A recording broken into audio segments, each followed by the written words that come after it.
Welcome to M&A Unpacked, the weekly show where we bring on experts in MSP M&A, case studies from those who have gone through or are going through the process, and top M&A and business minds to help you maximize the value of your MSP, whether you're buying, selling, or just trying to improve your business.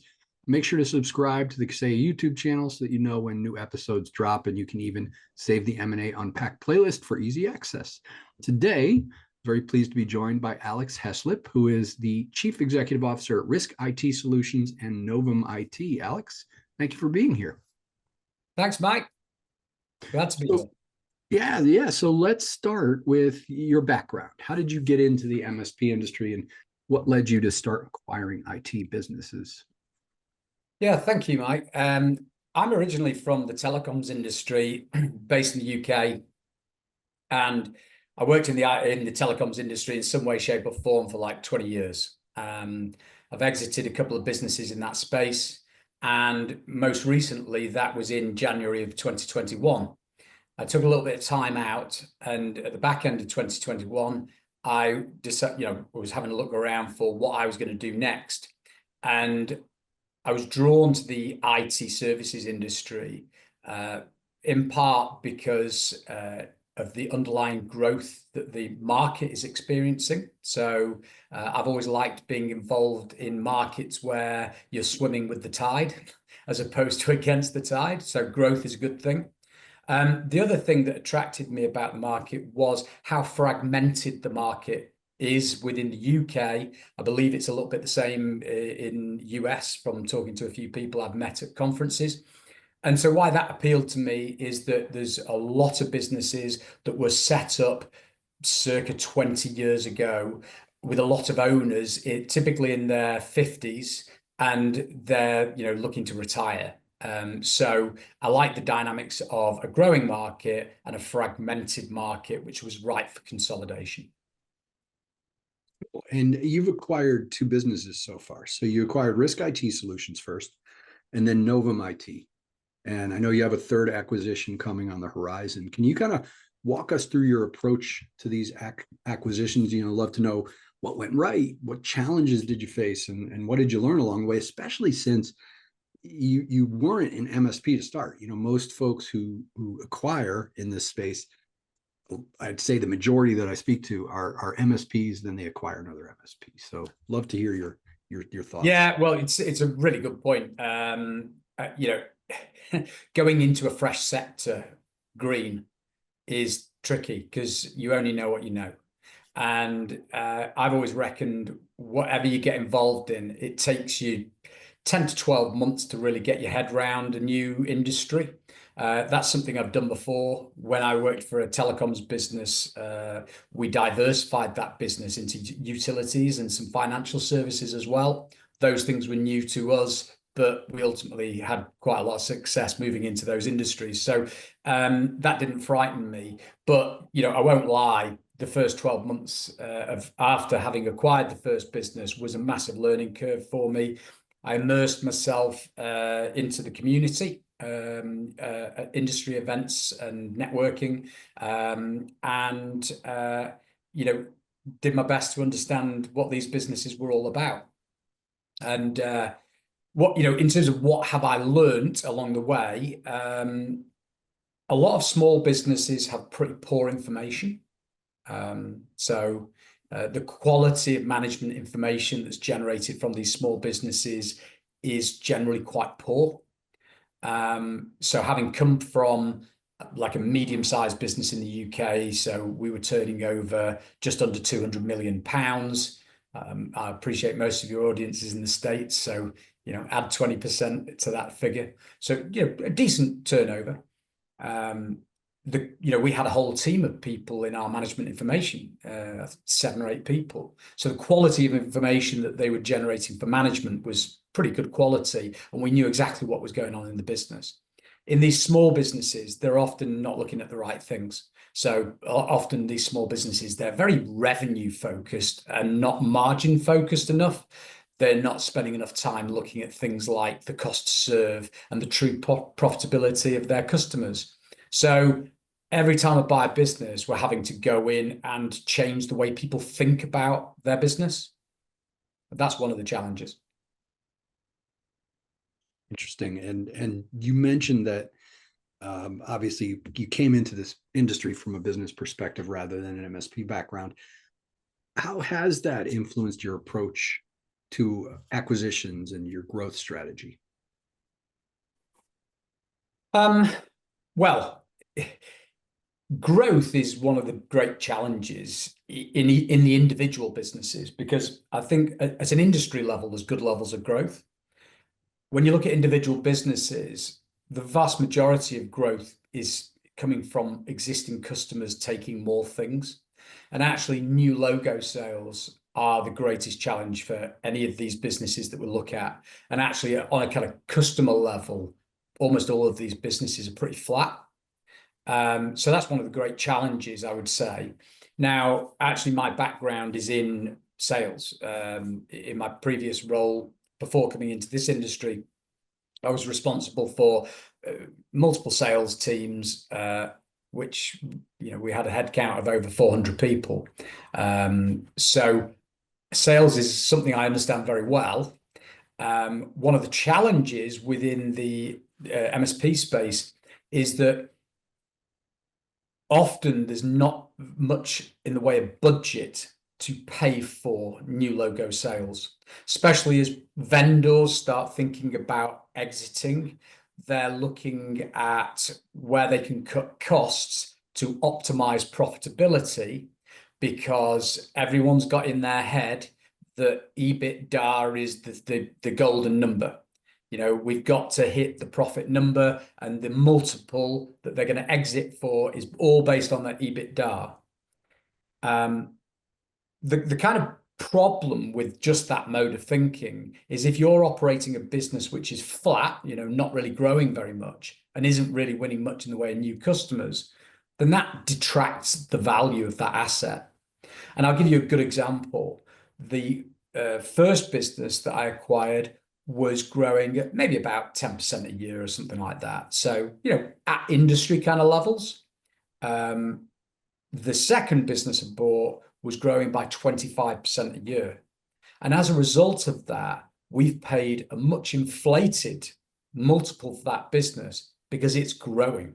And that's one of the things that I find a bit of a rarity when looking for businesses out there, is I don't see a lot of businesses growing at that kind of level. So people who are listening to this should be thinking not necessarily of just optimizing an EBITDA number. Growth equals value as well. And people like me look at both. And you're in the process now of rebranding your acquisitions under a single brand. Can you share your strategy behind that transition and why it's important for your long-term vision? Yeah. Well, there's multiple responses to that one. I've worked in a business in the past where we maintained a stable of different brands, and it's a lot of work to maintain a stable of brands. So that's the first point. It costs money, or it consumes focus to maintain multiple brands. Our strategy is to have a central brand, which we're just working on at the moment. So over the next literally few weeks, we're going to decide on that brand name. We're working with an agency at the moment, and then we're going to go through a co-branding process, which will take us 6 months. So, and every new business that we acquire on this journey, we will, as soon as the acquisition is made, we will make reference to our main brand on the acquired business's website, for example, ABC, a XYZ company type thing. And then over a 6-month period, we will be changing the prevalence of the brand where the legacy brand falls away. Okay. So that's going to be our approach. I've used that kind of thing in the past within the telecom space, and it worked pretty well. I want to bring all of our people together under a single brand. I want people to feel what it is to work for our business centrally. I don't want people to feel a different sense of identity in one acquired business rather than another acquired business. I want us all to be part of the same family, operate to the same the same culture, the same opportunities, learning and development opportunities. So I want, that sense of a single entity for all of our people. And from a customer perspective, I think the key benefit as we roll up and acquire these small businesses, the thing that probably excites me the most is that with every acquisition, we're going to acquire more talent, more people with different sets of skills. And those skills we'll be able to take to all group customers over time. So we're going to be able to do more things for our customers over time. And I think that's why customers will buy into, being part of a bigger thing. Awesome. Well, thanks for sharing that.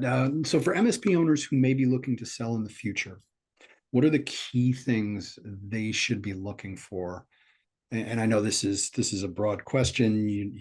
Every MSP is a little bit different, but just in general, what are the things they should be thinking about to make their business more attractive to buyers like yourself? It's interesting, that one. I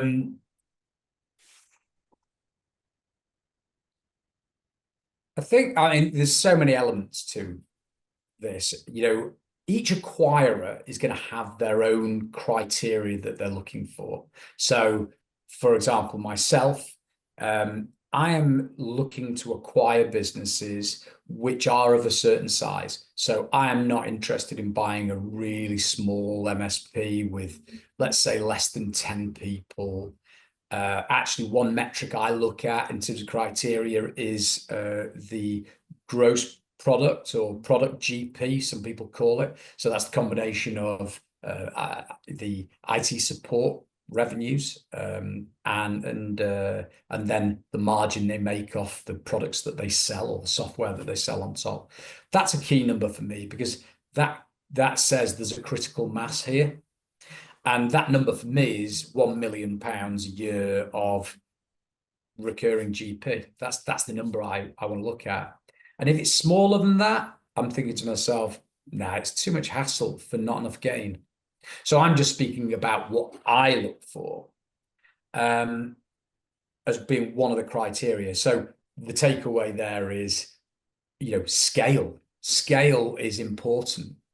And different acquirers have different scale requirements. So there will be people out there. There's a guy I know who's based not far from where I am. I have a coffee with him occasionally. He's not looking for acquisitions at the scale I am. He's looking at the level below. He's really looking at like 300, 400, 500,000 pound annual GP.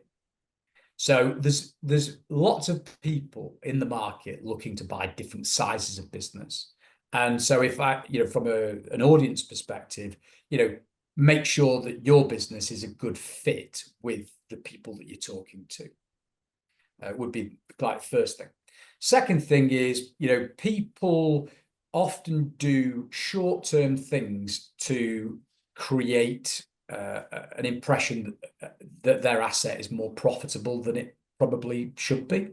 And this is the kind of tinkering that people do. So people might think, oh, I'm going to sell my business in the next 12 months. Right, I'm going to get rid of a few people in my business, mostly in sales or marketing or whatever. So those kind of heads, losing those out of the business, there's short term, there's not going to be massive impact. You're not going to see it in the finances. The only thing you're going to see is the cost of those people coming out and your profit going up. But the downside in the long run is if you don't invest in your sales and marketing, then you can only go backwards. And someone like me is going to look at their books over the years, understand why costs came down. Oh, it's sales and marketing. What a surprise. And, I'm going to say, well, that's not a sustainable business. So it will count against people. So all I would say is just be a little bit careful about dressing your business up for sale because it's quite obvious what people are doing. And someone like me just sees straight through it. And you factor that into your valuation exercise, if you like. I think probably the final thing I would say is most acquirers are very interested in businesses with a really good level of recurring GP or margin. So most of the businesses that I look at would have a recurring GP of somewhere between 70–80%.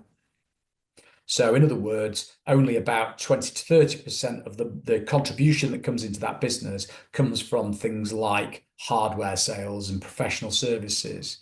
And the underlying business is a recurring business. And that's the kind of thing that I'm looking for. Most people are looking at that kind of thing. So if if you see an opportunity with your business to increase that recurring, then take it, because that's something that adds value. Great, solid advice. So finally, what kind of MSPs are you looking to connect with? What type of businesses fit into your acquisition strategy moving forward? Location. This is your opportunity to kind of pitch who should be maybe raising their hand and reaching out to you. Yeah, great.